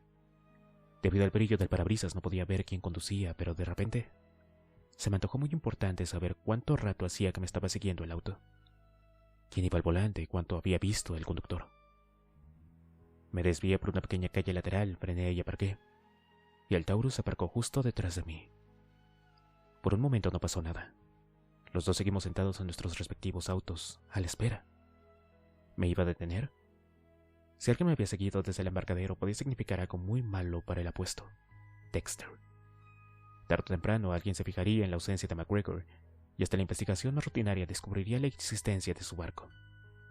Alguien iría a ver si seguía en su sitio, y el hecho de que Dexter hubiera estado a bordo en pleno día podía parecer muy significativo. Cosas triviales que me estaban contribuyendo al éxito del trabajo policial. Los polis buscan estas curiosas coincidencias, y cuando las encuentran pueden ponerse muy serios con las personas que se encuentran en demasiados sitios interesantes por pura casualidad. Aunque esa persona tenga una placa de policía y una sonrisa postiza asombrosamente encantadora. No parece que tuviera mejor salida que echarme un farol, averiguar quién me estaba siguiendo y por qué, y convencerle a continuación de que era una manera tonta de perder el tiempo. Puse mi mejor cara de recibimiento oficial. Bajé del auto y me encaminé con paso vivo hacia el Taurus. La ventanilla bajó a la cara, siempre irritada del sargento Doakes. Me miró, como el ídolo de algún dios perverso tallado en una pieza de madera oscura. ¿Por qué últimamente abandonas el laboratorio en horarios de trabajo con tanta frecuencia, Morgan?, me preguntó. Su voz era neutra, pero consiguió comunicar la impresión de que dijera lo que dijera yo. Sería una mentira y a él le gustaría castigarme por ello. ¡Caramba! Sargento Doakes, dije risueño. ¡Qué asombrosa coincidencia! ¿Qué está haciendo aquí? ¿Tienes algo más importante que hacer que tu trabajo?, preguntó. No parece interesado en absoluto en mantener ninguna conversación fluida, de manera que me encogí de hombros. Cuando te topas con gente que carece de toda habilidad para conversar, sin ningún deseo aparente de cultivarla, siempre es más fácil seguirle la corriente a esa persona. Bueno, yo tenía que ocuparme de algunos asuntos personales, sargento, dije. Muy flojo, estoy de acuerdo. pero Dogs tenía la irritante costumbre de hacer las preguntas más incómodas, y con su malevolencia sosterrada, ya me costaba bastante no tartamudear, y mucho más encontrar algo inteligente que contestar. Me miró durante unos segundos eternos de la misma forma que un pitbull hambriento contempla carne cruda. «Asuntos personales», dijo sin parpadear. Aún sonó más estúpido cuando lo repitió. Sí, exacto, dije. «La clínica de tu dentista está en Gables», dijo. Ok. «El consultorio de tu médico en Alameda. No tienes abogados. Tu hermana sigue en el curro. ¿Qué clase de asuntos personales he pasado por alto?» Bueno, la verdad es que yo... dije, y me quedé asombrado al oírme tartamudear. Pero no salió nada más, y Dogs me miró como si me estuviera suplicando que saliera corriendo para poder practicar su puntería. «Curioso, Morgan», dijo por fin. «Yo también tengo asuntos personales aquí». ¿Ah, sí?, pregunté, aliviado al descubrir que mi boca era de nuevo capaz de articular lenguaje humano. ¿Y puedo preguntar cuáles son, sargento? Era la primera vez que le veía sonreír, y debo decir que habría preferido que saltara del auto como una exhalación y me mordiera. «Vigilarte, Morgan», dijo. Me concedió un momento para admirar el brillo de sus dientes, y después la ventanilla subió y él desapareció detrás del cristal tintado, como el gato de Cheshire. Capítulo 5. Si me concediera el tiempo suficiente, estoy seguro de que podría confeccionar toda una lista de cosas más desagradables que tener al sargento Dogs convertido en mi sombra personal. Pero mientras estaba parado allí con mi indumentaria de mal tiempo tan elegante y pensaba en Riker y sus botas rojas alejándose de mí, ya me pareció bastante horrible, y no estaba inspirado para pensar en otra cosa peor. Me limité a subir al auto, encendí el motor y conduje bajo la lluvia hasta mi apartamento. En circunstancias normales, los caprichos homicidas de los demás conductores me habrían consolado. Me habría sentido como en casa. Pero por alguna razón el Taurus marrón tan cerca de mí me había robado la alegría. Conocía lo bastante bien al sargento Dogs para saber que no se trataba de un simple capricho de día lluvioso. Si me estaba vigilando, seguiría vigilándome hasta que me pillara haciendo algo feo, o hasta que fuera incapaz de vigilarme más. Por supuesto, se me ocurrían algunos métodos sorprendentes de conseguir que persiguiera algún interés falso o simplemente perdía el interés. Pero las consecuencias de todos eran permanentes. Y aunque yo careciera de conciencia, tenía muy claras una serie de normas que funcionaban más o menos de la misma manera. Sabía hace tiempo que, tarde o temprano, el sargento Dogs haría algo con el fin de desalentar mi afición. Y yo me había estrujado las meninges pensando en qué haría cuando le diera por allí. Lo mejor se me había ocurrido. Hay que esperar a ver qué pasaba. ¿Perdón?, podrían decir ustedes, y tendrían toda la razón. ¿Podemos hacer caso omiso de la evidente respuesta? Al fin y al cabo, Dogs podía ser fuerte y letal, pero el oscuro pasajero lo era mucho más, y nadie podía hacerle frente cuando tomaba las riendas. Tal vez solo en esta ocasión. No, decía la vocecilla en mi oído. Hola, Harry. ¿Por qué no? Y mientras hacía la pregunta pensé en el día que me lo había dicho. Existen normas, Dexter, había dicho Harry. ¿Normas, papá? Era mi 16º cumpleaños. No hubo fiesta, puesto que yo no había aprendido a ser maravillosamente encantador y cordial. Y si no me dedicaba a evitar a mis babosos contemporáneos, lo hacían ellos. Viví mi adolescencia como un perro pastor que se movía entre un rebaño de ovejas sucias y muy estúpidas. Desde entonces, había aprendido mucho. Por ejemplo, que no estaba tan equivocado a los 16 años. La gente no tiene remedio. Pero eso no impide que sigas adelante. De modo que mi 16º cumpleaños fue un acontecimiento bastante conmedido. Doris, mi madre adoptiva, había muerto de cáncer hacía poco. Pero mi hermanastra, Débora, me hizo un pastel y Harry me regaló una caña de pescar nueva. Soplé las velas, comimos el pastel y después Harry me llevó al patio trasero de nuestra modesta casa de Coconut Grove. Se sentó a la mesa de secoya que había construido junto al fogón de ladrillo para barbacoas y me indicó, con un gesto, que yo también debía sentarme. Bien, Dex, dijo. 16. Eres casi un hombre. Yo no estaba seguro de qué significaba eso. ¿Yo? ¿Un hombre? ¿Como los humanos? Y no sabía qué clase de respuestas esperaba de mí. pero sabía que con Harry era mejor no hacer comentarios ingeniosos, así que me limité a sentir. Harry me radiografió con sus ojos azules. ¿Te interesan las chicas?, me preguntó. ¿En qué sentido?, dije. Besarse, pegarse el lote, ya sabes. Sexo. Mi cabeza dio vueltas ante la idea, como si un pie oscuro y frío estuviera pateando el interior de mi frente. No, yo... dije elocuentemente, ya entonces. Así no. Harry asintió como si fuera lógico. Pero tampoco los chicos, dijo, y yo negué con la cabeza. Harry miró la mesa y después desvió la vista hacia la casa. Cuando cumplí 16 años, mi padre me llevó de putas. Meneó la cabeza y una sonrisa muy leve se dibujó en su cara. Me costó 10 años superarlo, ¿sabes? No se me ocurrió nada que decir. La edad del sexo me resultaba ajena por completo. Y pensar en pagar por ello, sobre todo para tu hijo, y cuando ese hijo era Harry. En fin, era demasiado. Miré a Harry con una mirada casi de pánico y sonrió. No, dijo Harry. No te iba a ofrecer eso. Supongo que le sacarás partido a la caña de pescar. Meneó la cabeza un poco y desvió los ojos hacia el patio, hacia la calle. ¿O a un cuchillo de carnicero? Sí, dije, y procuré no parecer muy ansioso. No, repitió. Ambos sabemos lo que quieres, pero aún no estás preparado.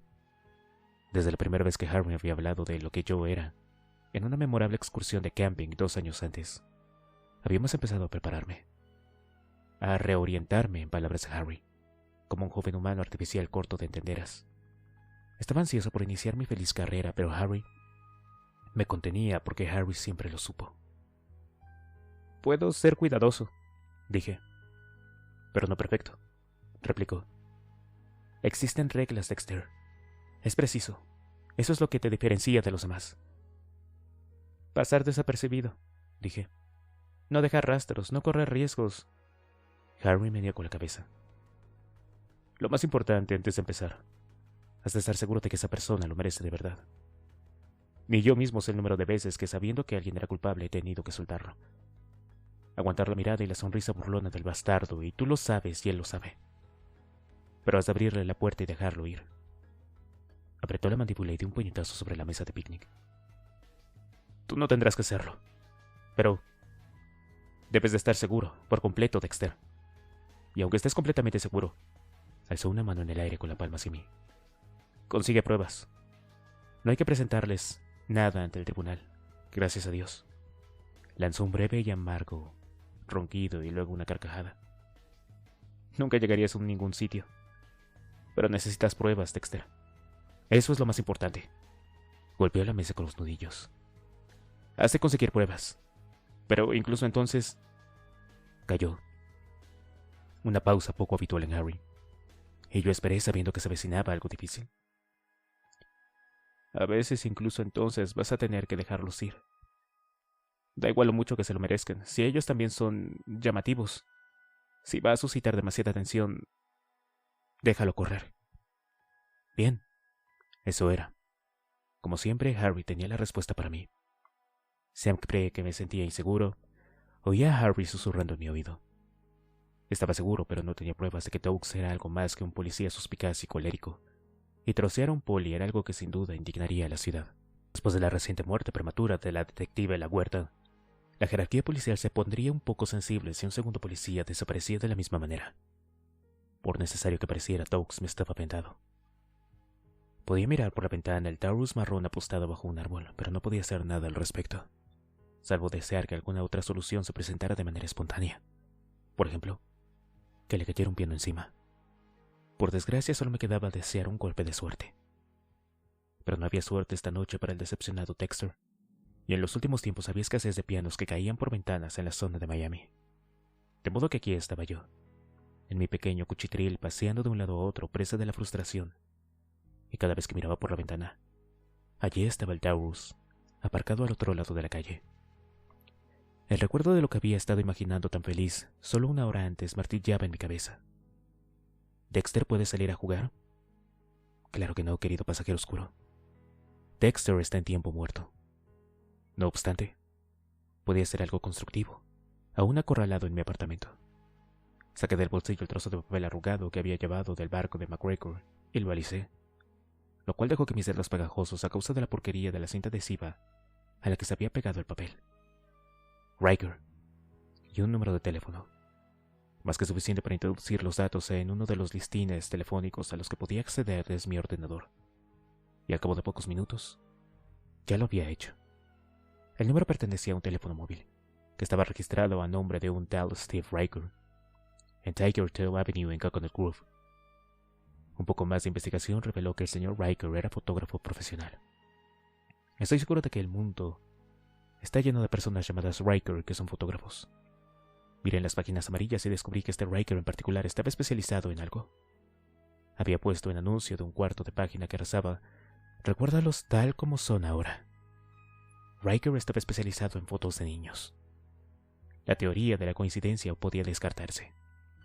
El oscuro pasajero se removió y lanzó una recita y yo me descubrí planeando un desplazamiento a Tiger Tail para echar un velocista.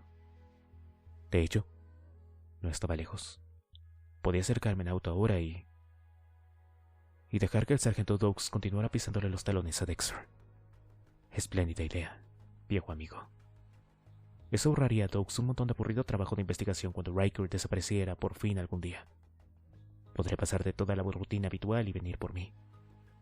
Y a este paso, cuando desapareciera Riker, sería algo sumamente sospechoso. Era muy frustrante tener un buen objetivo a la vista y no poder hacer nada. No obstante, al cabo de unas horas, Doakes seguía aparcado al otro lado de la calle y yo seguía en casa. ¿Qué hacer? Además, parecía evidente que Doakes no había visto lo suficiente para emprender otra acción que no fuera seguirme.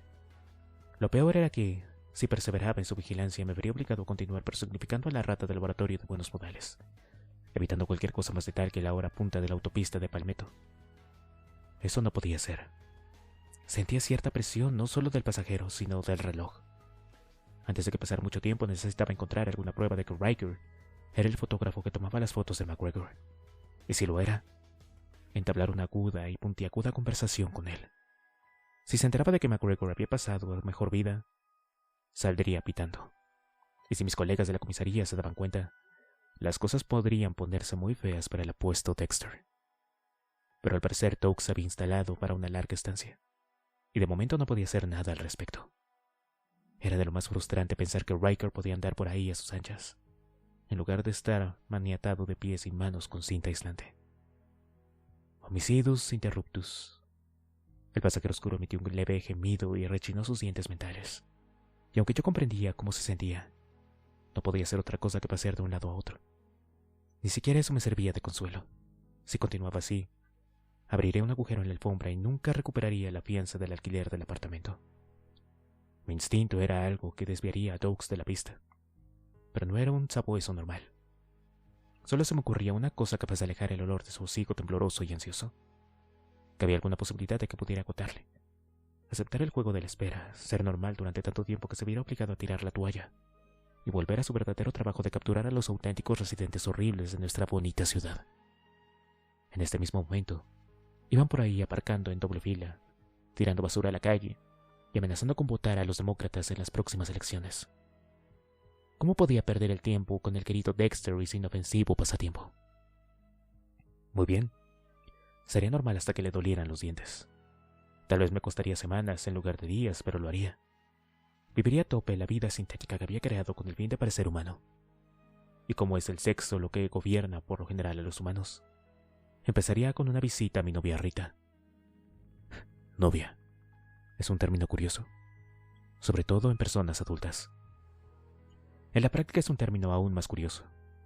Por lo general, en el caso de los adultos, describiría a una mujer, no a una chica, dispuesta a proporcionar sexo y no amistad. De hecho, a juzgar por lo que había observado, era muy posible que a uno le desagradara en extremo su novia, aunque el verdadero odio está reservado al matrimonio, por supuesto. Hasta el momento, había sido incapaz de decidir qué esperar a cambio de las mujeres de un novio, pero al parecer en el concerniente de Rita, yo lo había conseguido hasta el momento. Desde luego que no era sexo, algo que para mí era tan interesante como calcular el déficit del comercio exterior. Por suerte, Rita tampoco estaba interesada en el sexo. Era el producto de un desastroso matrimonio precoz con un hombre cuya idea de pasarlo bien era fumar crack y darle de hostias. Más adelante, se decantó por contagiarle varias enfermedades enigmáticas. Pero cuando pegó a los niños una noche, la maravillosa lealtad de Rita, digna de las canciones country, se quebró y expulsó al muy puerco de su vida, hasta que por suerte terminó en la cárcel. Como resultado de toda esta confusión, se había puesto a buscar a un caballero que estuviera interesado en compañía y conversación, alguien que no necesitara abandonarle a los groseros instintos animales de las bajas pasiones. Un hombre, en otras palabras, que la valorara por sus buenas cualidades y no por su predisposición a las acobracias en cueros. Exe Dexter. Durante casi 2 años había sido mi disfraz ideal, un ingrediente fundamental del Dexter que el mundo conocía. A cambio no le había dado de hostias, no le había contagiado nada, no lo había obligado a padecer mi lujuria animal, y daba la impresión de que disfrutaba de mi compañía. Como premio, sus hijos Astor y Cody habían llegado a caerme muy bien. Tal vez sea extraño, pero no obstante cierto. Se lo aseguro. Si todos los demás habitantes del mundo desaparecieran de manera misteriosa, solo me sentiría irritado porque nadie podría hacerme donuts. Pero los niños me interesan y de hecho me gustan. Los niños de Rita habían padecido una infancia traumática, y quizá porque a mí me había pasado lo mismo sentía un apego especial por ellos. Un interés que trascendía la necesidad de mantener mi disfraz con Rita. Aparte del regalo extra de sus hijos, Rita era muy presentable. Tenía el pelo corto y rubio, un cuerpo esbelto y atlético, y casi nunca decía estupideces. Podía ir a lugares públicos con ella y saber que hacíamos una buena pareja, que era lo fundamental del caso. La gente decía que formábamos una pareja atractiva, aunque nunca estuve muy seguro de qué se referían. Supongo que Rita debía encontrarme atractivo también, aunque su historial con los hombres no permitía que eso fuera halagador. De todos modos, siempre es estupendo estar con alguien que me considera maravilloso. Confirma mi pobre opinión de la gente. Eché un vistazo al reloj de mi escritorio. Las 5:32. Dentro de un cuarto de hora, Rita volvería a casa de su trabajo en la Fairchild Tide Agency, donde hacía algo muy complicado que incluía calcular fracciones de puntos porcentuales. Cuando llegara a casa, ya estaría allí. Salí por las puertas con una alegre sonrisa sintética. Saludé con la mano a Douglas y conduje hasta la modesta casa de Rita en South Miami. El tráfico no era muy intenso, lo cual quiere decir que no hubo accidentes fatales ni tiroteos, y en menos de 20 minutos aparqué mi auto delante del bungalow de Rita. El sargento Douglas pasó de largo hasta el final de la calle y cuando yo llamé con los nudillos de la puerta, aparcó al otro lado de la calle. La puerta se abrió y Rita me miró. Dexter, dijo. en persona, Contesté. pasaba por aquí y me dije, bueno, vamos a ver si ha llegado ya. Bien, yo acabo de entrar. Debo de tener un aspecto horrible, pero... entra. ¿Quieres una cerveza? Cerveza. Vaya idea.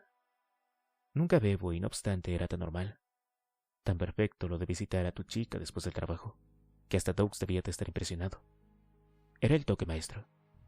Sí, claro, Rita, me encantaría, dije, y le seguí hasta el relativo frescor de la sala de estar. Siéntate, dijo. Voy a refrescarme un poco. Me sonrió. Los chicos están atrás, pero estoy segura de que vendrán a verte en cuanto descubran que has llegado. Se alejó por el pasillo y regresó un momento después con una lata de cerveza.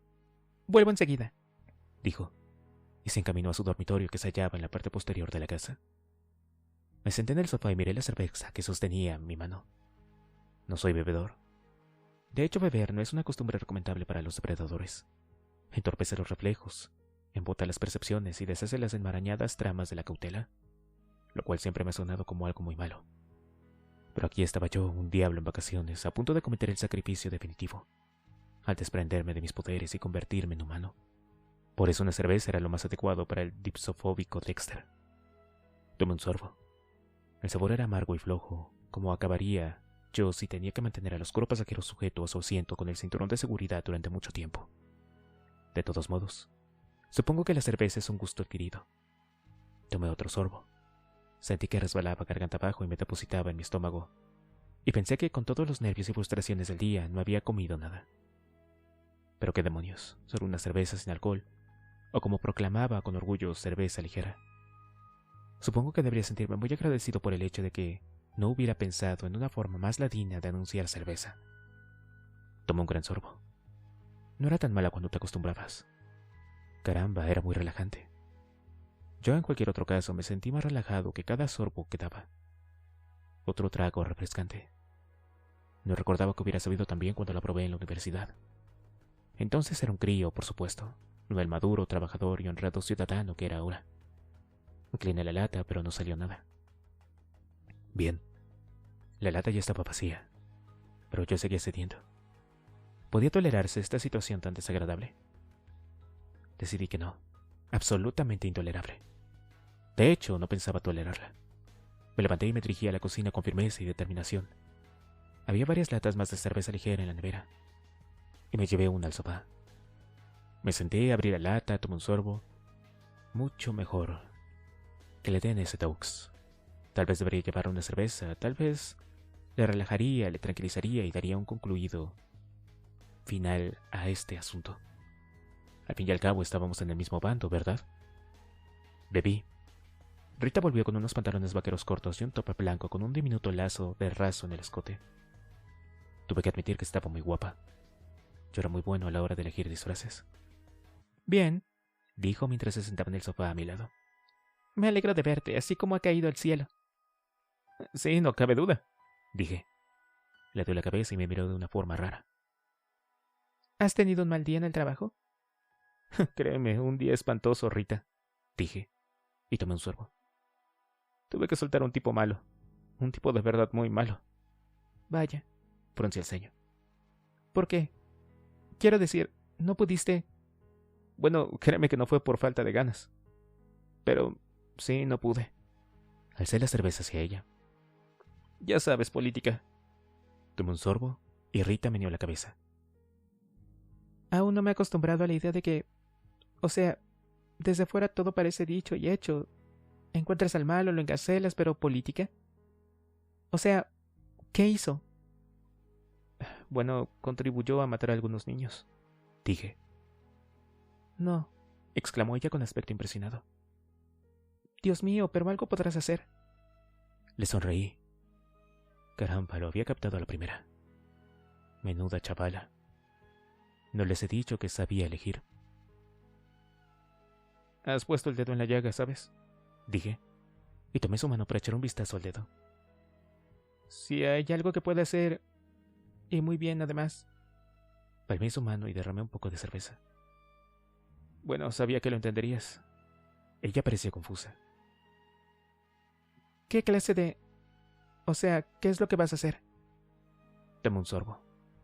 ¿Por qué no decírselo? Me daba cuenta de que había captado la idea. ¿Por qué no?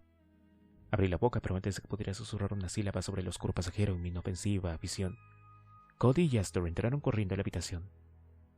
Pararon en seco cuando me vieron y pasaron la vista entre su madre y yo. Hola, Dex, dijo Astor. Dio un codazo a su hermana. Hola, dijo en voz baja. No hablaba mucho, de hecho casi nunca decía nada. Pobre chico, todo el rollo de su padre le había sentado muy mal. ¿estás ebrio? Me preguntó. Para él era como un gran discurso. Cody, dijo Rita. La tranquilicé con un gesto y me volví hacia él. ¿Borracho? Dije. ¿Yo? El niño asintió. Sí. Por supuesto que no, dije con firmeza y le dediqué mi fruncimiento de ceño más digno. Tal vez un poco animado, pero no es lo mismo. De acuerdo, dijo. ¿Vas a quedarte a cenar? Gorjeó a su hermana. Bueno, creo que tal vez deberían de marcharme, dije. Pero Rita apoyó una mano en mi hombro con firmeza sorprendente. ¿No vas a conducir así o sí? Dijo. ¿A qué te refieres? Animado, dijo Cody. Bueno, yo no estoy tan animado, ¿sabes? Contesté. Dijiste que sí, repuso Cody. No podía recordar la última vez que le había oído decir 4 palabras seguidas, y me sentí muy orgulloso de él. Tiene razón, añadió Astor. Dijiste que no estabas borracho, sino solo un poco animado. ¿En serio? ¿Eso lo dije yo? Ambos asintieron. Vaya pues, corrigió Rita. Creo que vas a quedarte a cenar. Creo que lo hice. Y estoy muy seguro que en cualquier caso, Sé que en algún momento fui a la nevera en busca de cerveza ligera y descubrí que habían desaparecido todas. Y un rato después volví a estar cenando. Y después sentado en el sofá. La televisión estaba encendida y yo intentaba dilucidar qué estaban diciendo los actores, y por qué una multitud invisible pensaba que eran los diálogos más hilarantes de todos los tiempos. Rita se sentó en el sofá a mi lado. Los niños ya se acostaron. ¿Cómo te encuentras? Maravillosamente, contesté. Ojalá supiera de qué se ríen. Rita apoyó una mano en mi hombro. Te molesta, ¿verdad? Dejar en libertad al malo. Digo, niños. Se acercó más y me rodeó con su brazo, para luego apoyar la cabeza sobre mi hombro. Eres un tipo estupendo, Dexter. No lo soy, dije, y me pregunté por qué decía ella algo tan extraño. Rita se incorporó y paseó la vista entre mi ojo derecho y mi ojo izquierdo y luego al revés. Pero es que lo eres, y tú lo sabes. Sonrió y volvió a apoyar su cabeza en mi hombro. Creo que es estupendo que vinieras a verme. Cuando te sientas tan mal. Empecé a decirle que eso no era cierto, pero entonces me saltó la idea. Había venido aquí cuando me sentía mal. Sí, solo había sido para que Touk se aburriera y se largara, después de la terrible frustración de perderme mi cita con Raker. Pero al final había resultado que, después de todo, era una buena idea, ¿verdad? La buena de Rita era muy cariñosa y olía de maravilla. Tú eres la buena persona, Rita, dije. La apreté con mi fuerza y apoyé la mejilla sobre su cabeza. Estuvimos hace unos minutos y después Rita se puso en pie y me ayudó a levantar. Vamos, dije. Te llevaré a la cama. Así lo hicimos. Y cuando me deslicé bajo las sábanas y ella se enroscó a mi lado, se mostró tan agradable y olía tan bien, y se me antojó tan tierna y confortable que... Vaya, la cerveza de verdad es algo asombroso, ¿verdad? Capítulo 6. Desperté con un dolor de cabeza, una tremenda sensación de odio dirigido contra mí mismo, y cierta desorientación. Había una sábana de color rosa apoyada contra mi mejilla.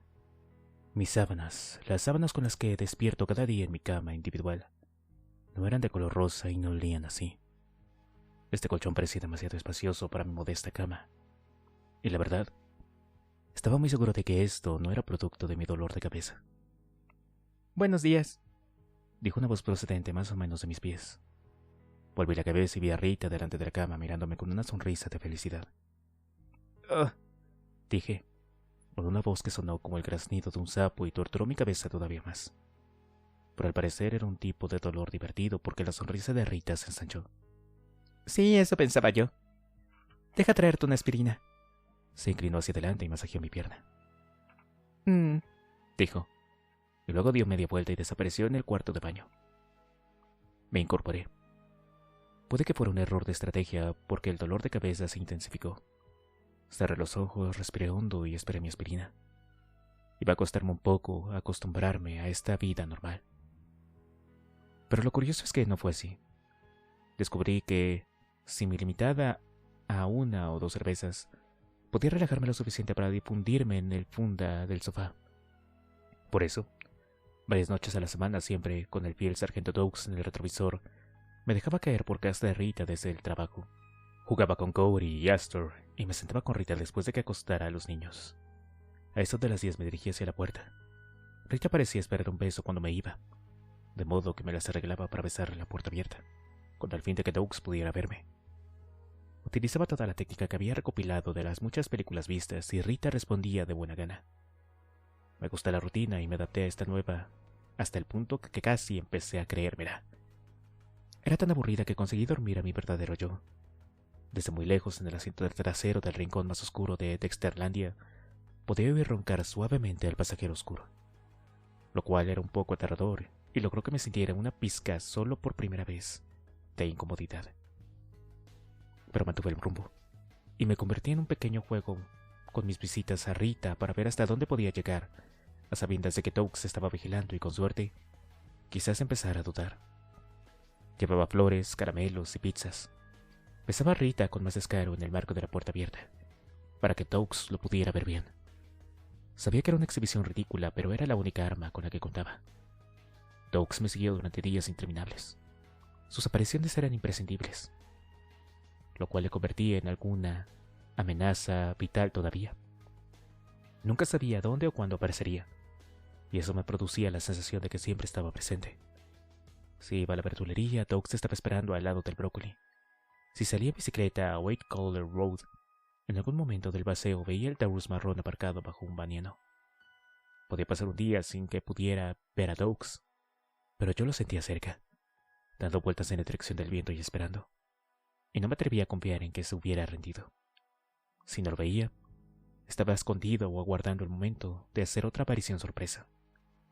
Me vi obligado a hacer Dexter el diurno a tiempo completo, como un actor atrapado en una película, consciente de que el mundo real está al otro lado de la pantalla, pero tan inalcanzable como la luna. Y como la luna, la idea de Riker tironeaba de mí. La idea de Riker siguiendo con vida carente de preocupaciones con aquellas absurdas botas rojas era casi más de lo que podía aguantar. Sabía que Doakes no podía continuar con esto indefinidamente, claro está.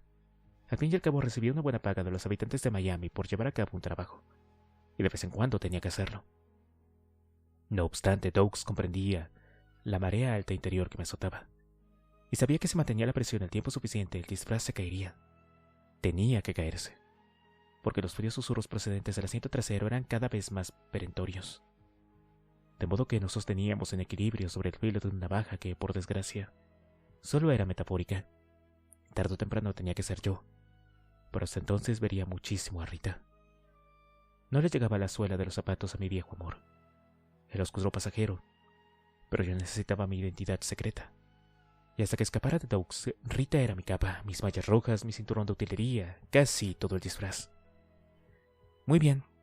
Me sentaría en el sofá, lata de cerveza en ristre, vería Supervivientes y pensaría en una interesante variación del juego, que nunca llegaría a la pantalla. Se añaden a Dexter a los náufragos e impedirían el título un poco más literal. Bueno, sería un mucho mejor programa a mi gusto. No todo era deprimente, triste y desdichado. Varias veces a la semana jugaba al escondite con Cody, Astor y los demás seres salvajes del barrio. Lo cual nos devuelve a donde empezamos. Dexter.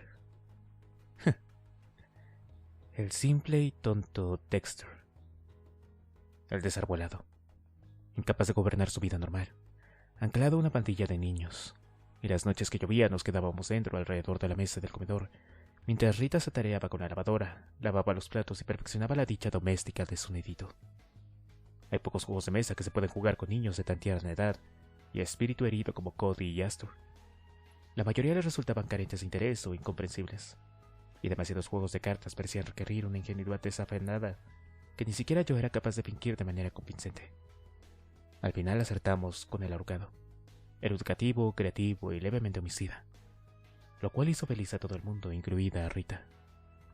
Si me hubiera preguntado antes de Doakes si la vida de ahorcado y cerveza Miller era mi ideal, me habría visto obligado a confesar que Dexter era algo más oscuro.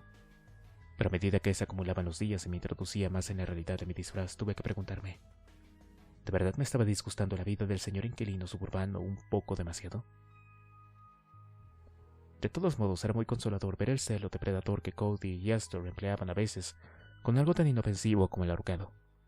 Su entusiasmo por colgar las figurillas me producía la sensación de que todos formábamos parte de la misma especie general.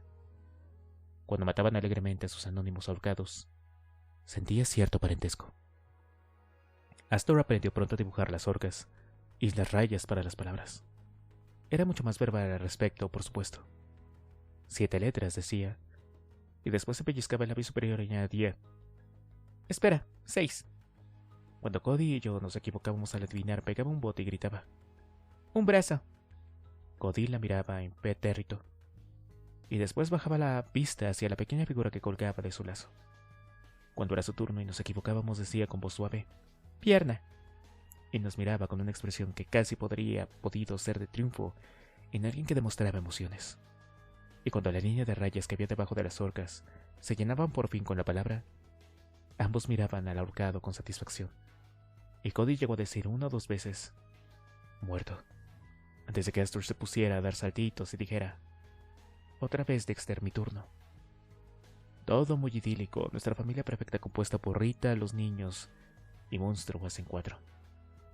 Pero por más minigotes que ejecutáramos, no conseguía sacudirme de encima la preocupación de que el tiempo se estaba marchando por el desagüe a toda prisa, y de pronto sería un anciano canoso, demasiado débil para levantar un cuchillo de trinchar, que recorrería tan variante mis días horriblemente vulgares, acosado por un anciano sargento Doakes, y la sensación de haber perdido una oportunidad. Mientras no se me ocurriera una salida, yo estaría con la soga al cuello, tan seguro como los monigotes de Cody y Astor. Muy deprimente, y me avergonzaba admitir que casi perdí la esperanza, cosa que nunca habría hecho de haber recordado algo importante, pues al final de cuentas, aún estábamos en Miami. Capítulo 7. Pues claro que no podía durar. Tendría que haber sabido que una situación tan anormal debía terminar, plegarse al orden natural de las cosas. Al fin y al cabo, yo vivía en una ciudad en la que el caos era como la luz del sol, siempre detrás de la siguiente nube. 3 semanas después de mi primer inquietante encuentro con el sargento Doakes, las nubes se abrieron por fin. En realidad fue un golpe de suerte, no tanto el piano en el que había depositado mis esperanzas como una feliz coincidencia. Estaba comiendo con mi hermana, Deborah. Perdonen, tendría que haber dicho la sargento Deborah. Al igual que su padre, Henry, Debs era policía. Debido al feliz desenlace de los recientes acontecimientos, había sido ascendida, liberada del disfraz de prostituta que se había visto obligada a exhibir al ser destinada a la brigada antivicio, apartada de la esquina por fin y recompensada con sus galones de sargento. Eso tendría que haberlo hecho feliz. Al fin y al cabo era lo que ella quería desear: poner fin a su indumentaria de puta. Cualquier agente joven y razonablemente atractiva destinada a la brigada antivicio se encontraría tarde o temprano en una operación relacionada con la prostitución, y Deborah era muy atractiva. Sin embargo, su exuberante figura y aspecto saludable solo habían conseguido avergonzar a mi pobre hermanita. Detestaba vestir cualquier cosa que insinuara sus encantos físicos, y no hacer la calle con mini shorts y bustier elástico había significado una tortura para ella. Había corrido el peligro de desarrollar arrugas permanentes en su frente.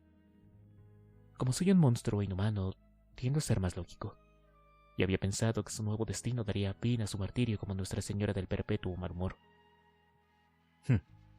Incluso su traslado a homicidios no había logrado que una sonrisa floreciera en su rostro.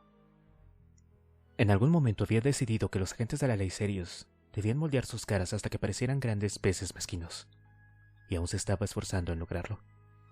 Habíamos ido a comer juntos en su nuevo auto de la flota policial, otro de los beneficios extras de su ascenso que habría debido aportar un pequeño rayo de luz a su vida. No lo parecía. Me pregunté si debería estar preocupado por ella. La miré mientras me acomodaba en un reservado del Café Relámpago, nuestro restaurante cubano favorito. Transmitió su emplazamiento y rango, y se sentó frente a mí con el ceño fruncido. «Bien, sargento Homero», dije, mientras recogíamos nuestras cartas. ¿Te parece eso divertido, Dexter? Pues sí, muy divertido. Y también un poco triste, como la propia vida. Sobre todo tu vida, Deborah. Que te den por el culo, Charlie, dijo. Mi vida va bien. Y para demostrarlo pidió un bocadillo a medianoche, el mejor de Miami, y un batido de mamey, hecho a partir de una fruta tropical única en su género que sabe como una combinación de melocotón y sandía. Mi vida iba tan bien como la suya, de manera que pedí lo mismo.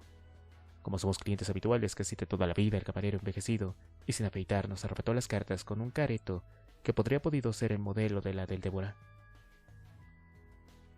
Y salió disparado hacia la cocina como Godzilla camino en Tokio. «Todo el mundo está tan alegre y feliz, ¿verdad?», comenté. «Esta no es Mr. Rogers' Neighborhood, Dex. Esto es Miami. Solo los malos son felices». Me miró sin expresión, con una perfecta mirada de policía. ¿Cómo es que no te veo cantar y reír? Ouch, de verdad eres cruel, Dev. Muy cruel. Hace meses que soy bueno. Tomo un sorbo de agua, ¿sabes? Ajá. Y te está enloqueciendo. Mucho peor todavía, dije con un estremecimiento. Creo que me estoy volviendo normal. No vas a engañarme. Triste, pero cierto. Me he convertido en un teladicto. Vacilé y luego se lo solté. Al fin y al cabo, si un chico no puede compartir sus problemas con la familia, ¿en quién más puede confiar? Es el sargento Doakes. Ella sintió. Sí, está loco por ti. Sea mejor que te mantengas alejado de él. Eso me encantaría. Pero es él quien no se aleja de mí. Su mirada de policía se hizo más dura. ¿Qué piensas hacer al respecto? Abrí la boca para negar todas las cosas que había estado pensando, pero por suerte para mi alma inmortal, antes de que pudiera mentir, nos interrumpió el sonido de la radio de Deb. La dio la cabeza, tomó la radio y dijo que ya iba. Bien, vámonos, dijo con brusquedad y se encaminó hacia la puerta. Yo la seguía obediente y solo me detuve para tirar algo de dinero sobre la mesa. Deborah ya estaba dando marcha atrás al auto cuando yo salí de relámpago. Corrí y me lancé hacia la puerta. Y estaba saliendo del aparcamiento antes de que yo hubiera metido los 2 pies dentro. La verdad, Deb, casi pierdo un zapato. ¿Por qué tanta prisa? Deborah frunció el ceño y aceleró aprovechando un hueco en el tráfico que solo un conductor de Miami hubiera intentado. No lo sé, dijo y conectó la sirena. Parpadeé y alcé la voz para hacerme oír. ¿Qué, el operador no te lo dijo? ¿Oíste alguna vez tartamudear al operador, Dexter? Pues no, Dev. ¿Este lo hizo? Sí, dijo. Dio un volantazo para esquivar un BMW lleno de jovencitos y todos los dedicaron gestos obscenos. Creo que es un homicidio. ¿Crees? Así es, contestó y después se concentró en conducir y yo callé. Las altas velocidades me recuerdan mi mortalidad, sobre todo en las calles de Miami. En cuanto al caso del operador tartamudeante, bien, el sargento Dancy Drew y yo pronto lo averiguaríamos, en particular a esta velocidad, y un poco de emoción siempre era bienvenido. Al cabo de unos pocos minutos, Dev consiguió llegar a las cercanías del Orange Bowl sin causar pérdidas importantes de vidas. Salimos de la carretera elevada y dimos unos rápidos giros hasta frenar junto al bordillo de una pequeña casa de la calle 4NW. La calle estaba flanqueada de casas similares, todas pequeñas y muy pegadas entre sí, y todas con su propio muro o valla de tela metálica. Muchas eran de alegres colores y tenían patios pavimentados. Ya había 2 autos patrulla parados delante de la casa con las luces parpadeando. Un par de policías uniformados estaban acordonados con cinta amarilla al perímetro de acceso del lugar, y cuando bajamos vimos a un tercer policía sentado en el asiento delantero de uno de los autos, con la cabeza apoyada sobre las manos. En el porche de la casa había un 4º policía parado al lado de una anciana. El porche tenía 2 pequeños peldaños, y la mujer fue a sentarse en el último. Daba la impresión de que lloraba y vomitaba alternativamente. Un perro estaba aullando cerca, la misma nota repetida una y otra vez. Deborah caminó hacia el uniforme más próximo, en un tipo cuadrado de edad madura, pelo oscuro, y la expresión de su cara delataba que él también tenía ganas de estar sentado en su auto con la cabeza apoyada entre las manos. ¿Qué tenemos?, le preguntó Deborah al tiempo que exhibía su placa. El policía meneó la cabeza sin mirarnos. No voy a volver a entrar ahí aunque me cueste la pensión, espetó, y dio media vuelta de forma que estuvo a punto de empotrarse contra un coche patrulla. Y luego desenrolló la cinta amarilla como si pudiera protegerle de lo que hubiera en la casa. Deborah siguió al policía con la vista y luego me miró. Con toda franqueza, no se me ocurrió nada útil o inteligente que decir, y por un momento nos quedamos mirándonos mutuamente. El viento agitó la cinta amarilla, y el perro siguió aullando, una especie de gritito tirolés que no contribuyó a aumentar mi afecto por la especie canina. Deborah meneó la cabeza. Alguien debería de callar ese puto perro, dijo. Se agachó para pasar por debajo de la cinta amarilla y caminó hacia la casa. Yo la seguí. Al cabo de unos pasos me di cuenta de que los aullidos sonaban más cerca. El perro estaba en la casa, tal vez era el animal doméstico de la víctima. A los animales les suele sentar muy mal la muerte de sus amos. Nos detuvimos en los peldaños y Deborah miró al policía. Leyó su nombre en la placa. Coronel, ¿esta señora es un testigo? El poli nos miró. Sí, la señora Medina, ella fue la que llamó. La anciana se dobló en 2, presa de las náuseas. Deborah frunció el ceño. ¿Qué le pasa a ese perro?, preguntó. El coronel emitió un sonido a medio camino entre una carcajada y un ladrido estrangulado. No había la menor expresión en su cara. Pues véalo usted misma, dijo y desvió los ojos de nuevo. Deborah pensó que iba a decir algo, pero cambió de opinión. Me miró y se encogió de hombros. Será mejor que echemos un vistazo, ¿no, Deb?, dije, con la esperanza de no haber parecido demasiado ansioso. Lo cierto es que me moría de ganas de ver qué había conseguido crear esta reacción en unos policías de Miami. El sargento Dox podía impedir que hiciera de las mías, pero no que admirara la creatividad de otro. Al fin y al cabo era mi trabajo. ¿Acaso no nos debe de gustar nuestro trabajo? Por su parte, Deborah mostraba una reticencia muy poco usual. Miró hacia la autopatrulla donde el policía continuaba sentado inmóvil, con la cabeza sepultada en las manos. Después desvió la vista hacia el coronel y a la vieja, y luego hacia la puerta de la pequeña casa. Respiró hondo, expulsó el aire con fuerza y dijo: «Bien, vamos a echar un vistazo». Pero no se movió, de modo que me adelanté y empujé la puerta con decisión. La habitación delantera estaba a oscuras con las cortinas y las persianas corridas. Solo había una butaca que parecía salida de una tienda de segunda mano. La funda estaba tan sucia que era imposible saber de qué color era. La butaca estaba situada ante un pequeño televisor que descansaba sobre su mesa plegable. Por lo demás, la habitación estaba vacía. Se filtraba un poco de luz por la puerta que había enfrente de la puerta principal, y daba la impresión de que ahí era donde el perro estaba aullando, de modo que me encaminé en esa dirección, hacia la parte posterior de la casa. No les caigo bien a los animales, lo cual demuestra que son más listos de lo que pensamos. Parecen intuir lo que soy, cosa que desaprueban, y expresan con frecuencia su opinión de una manera muy directa. Por consiguiente, me sentía un poco reacio a acercarme a un perro que ya estaba bastante alterado. No obstante, atravesé la puerta poco a poco y canturría esperanzado: «Perro bonito». En realidad no sonaba como un perrito bonito, sino como un pitbull que parecía que tenía una lesión cerebral y la rabia por añadidura. Sin embargo, siempre intento poner el mal tiempo buena cara, incluso con nuestros amigos caninos. Con una especie de expresión de amante de los animales en la cara, avancé hacia la puerta batiente, que debía ser la cocina. Cuando toqué la puerta, oí un inquieto y suave susurro procedente del oscuro pasajero y me detuve. «¿Qué?», pregunté, pero no hubo respuesta. Cerré los ojos un segundo, pero la página estaba en blanco. Ningún mensaje secreto destelló detrás de los párpados. Me encogí de hombros, empujé la puerta y entré en la cocina. La mitad superior estaba pintada de un amarillo descolorido y pegajoso, y la inferior estaba revestida de viejas baldosas blancas con rayas azules. Había una pequeña nevera en una esquina y un hornillo sobre la encimera. Un insecto corrió sobre la encimera y se refugió detrás de la nevera. Habían clavado una tabla de contrachapado sobre la única ventana de la cocina, y una sola bombilla de escasa potencia colgaba del techo. Bajo la bombilla había una mesa grande y pesada, antigua, de 4 patas, y una cubierta de porcelana fina blanca. Un espejo de buen tamaño colgaba de la pared en un ángulo que permitía reflejar todo cuanto hubiera sobre la mesa, y en ese reflejo, en mitad de la mesa había un... Bien, supongo que había empezado la vida como una especie de ser humano, muy probablemente un varón e hispano. Muy difícil de precisar en su actual estado que, admito, me dejó algo asombrado. De todos modos, a pesar de la sorpresa, tuve que admirar la meticulosidad del trabajo y la pulcritud. Le habría causado una envidia a un cirujano, aunque parece probable que muy pocos cirujanos hubieran sido capaces de justificar este tipo de trabajo ante sus superiores. Por ejemplo, nunca se me habría ocurrido cortar los párpados y los labios así, y aunque me enorgullezco de mi pulcro trabajo, nunca habría podido hacerlo de esta manera sin dañar los ojos, que en este caso se paseaban locamente de un lado a otro, incapaces de cerrarse e incluso de parpadear, siempre de vuelta hacia aquel espejo.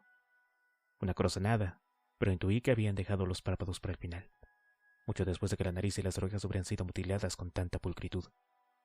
No pude decidir, sin embargo, si habría hecho eso antes o después de los brazos, las piernas, los genitales y etc.